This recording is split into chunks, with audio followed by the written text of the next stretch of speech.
Мұса Мөлдірдің экс жігітімен Мөлдірді күтіп алды. Мұса Мөлдірді күтіп алу үшін вокзалға барды.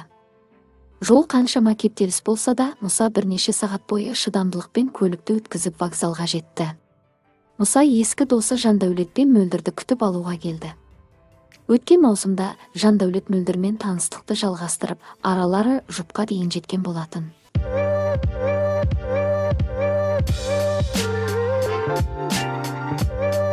Сондай-ақ Жандәулеттің қалаулым реалити шоуының бірінші маусымының бұрынғы қатысушысы болғанын біреу білсе, біреу білмейді. Ол кезде бұл реалити шоуды Шах Мырза мен Диана ханым жүргізген болатын.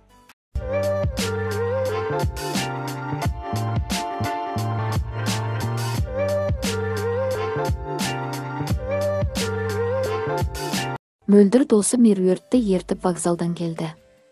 Мұса көліктен түсіп гүл шоқтарымен Мөлдірді қарсы алды.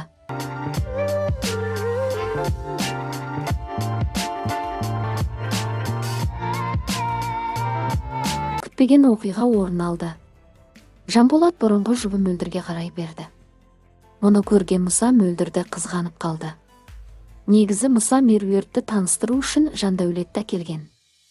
Бірақ Жандәулеттің Мөлдірге деген ескі сезімдері ашылып кетті. Мұса Мөлдір мен Меруертті көлігімен тамаша жерге апарып, романтикалық кеш өткізді. Сосын оларды үйіне алып кетті. Естеріңізге сала кетейік, Меруерт пен Мөлдір Бота мен Шерханның тойына Түлкібасқа барған болатын. Тойда Димаш Мөлдірдің соңынан еріп жүрді.